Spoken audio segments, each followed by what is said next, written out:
If you are nervous for a call because someone's in a higher position than you, it's a corporate call, you want to make the sale, you want to land the deal. What happens with me, I get into a point where I'm like, whoa, this is a big deal. No way I'm getting on this call. Oh my gosh, I'm so excited. This is awesome. This is great. If I over prepare for the call, if I show up on the call and I'm robotic and I'm not myself and I am nervous and I'm awkward because I'm nervous and I'm being robotic and I'm not myself and because I over prepare and I know too much, it takes me out of the energy of the call. It takes me out of the energy of actually connecting with the person in front of me.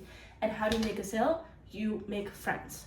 Literally, one of the first sales techniques that they teach you is that you become someone that's likable, like someone that makes the other person on the call feel comfortable, someone that feels like, hey, I can trust this person.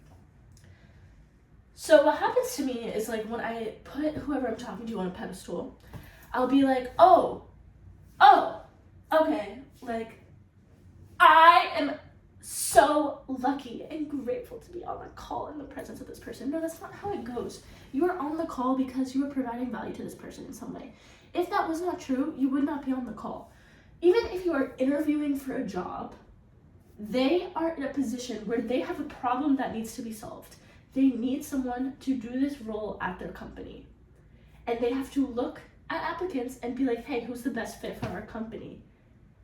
In that moment, on a micro scale, not a micro scale, a huge scale, you are providing value to the company because they are getting data on, like, what type of person, what type of applicant are they really looking for, what type of personality is going to fit into our culture, and you are an opportunity to them in that moment. You are providing value to them, and you deserve to be there, and you should deserve to feel comfortable and feel free to be yourself in that moment because you're providing value. And I think that I've just gotten on so many calls where I, like, look at brands or, like, even CEOs or executives or corporate companies, and I'm, like, sitting on the call and I'm like, I am a creative person, I'm a little artist, I have a small business, and when I say a small business, I mean a really small business. And in that moment, I feel like I don't deserve to be on the call almost, or, like, I feel nervous, like I have to sell something, or, like, I have to sell myself. And you don't have to sell yourself, because the people that get you will get you, and the people that don't are not going to get you. And it's just meant to be that way. And, like, if the deal is meant to be, the deal is meant to be. There's going to be more deals. And the minute that I stop making every call so cryptic and every deal so cryptic and, like, look at it like, hey, if this deal doesn't work out, there's going to be so many more opportunities for myself, because I'm somebody that creates luck. I'm somebody that creates opportunity. And when I'm somebody that's operating under that mindset, you show up with confidence. You show up with ease. You start communicating in a way that's clear. You start communicating in a way that feels natural and like you're having a conversation and not like you're showing a pitch deck and, like, selling something. I just had a call, by the way, for context, and I had the same thought process that I've had several other times that I've had calls with people that I deemed as important. They're important people. Like, everybody's important, and everybody is, like, just figuring things out. Anyways, this just happened to me again. And, like, I had a great call, and it was great, and, like, she was so nice, and I was normal. But leading up to the call, I just get so nervous. Like, I get so in myself, and I don't know why, because I really think that if I just trusted myself and, like, held ground, in this case, like, they were interested in what we were offering,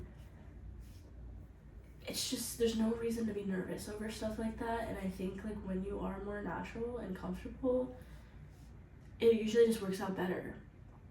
And that's, like, in any social setting. Like, even when you're out and you're talking to people, if you're, like, rigid and nervous and, like, making small talk and, like, thinking of the next thing to say, you're not in the presence of connection.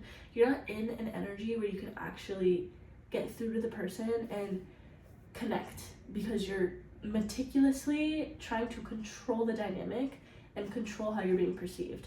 If you release if you release the need to control how you're being perceived and just accept, hey, they're gonna perceive me however they're gonna perceive me. If they don't get it, they don't get it, but it's not meant for me. Then you will be in a space where you're comfortable to actually get through to them. That's how connection works. And I just know these things, and I still operate in a way that's meticulous sometimes.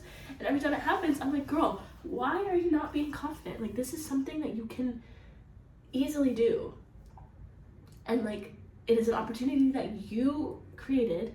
It is an opportunity where, like, you are providing equal value as the other person. Be normal.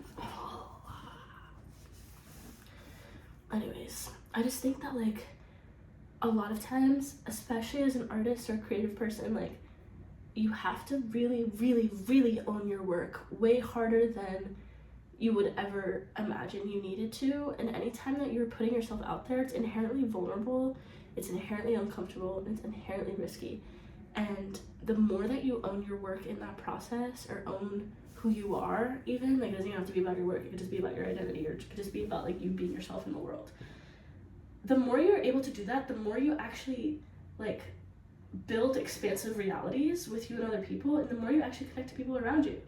And I just think that like every time that I show insecurity in myself or in my work, it slows me down so much, and I can see it happening in real time. Like I'm watching myself not operate in a way that's like as vibrationally fluid as it could be, because I'm trying to like control how I'm being perceived, or I'm trying to like meticulously describe what it is I'm working on, instead of just like being like, yo, what up, this is what I got.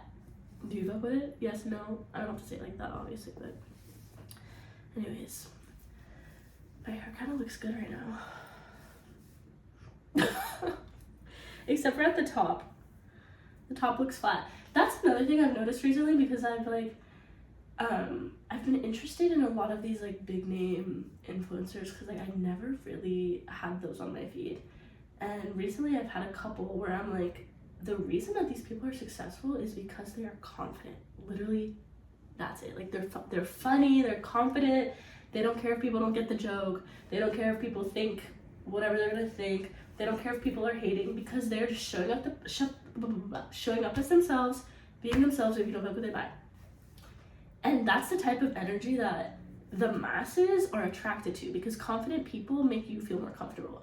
The minute that you're in front of somebody that's confident and really clearly comfortable being themselves, you, like, at least with me, I don't know what I'm saying, I feel permission to be myself. I feel permission to be comfortable in myself because that person's acting that way, or like is that way.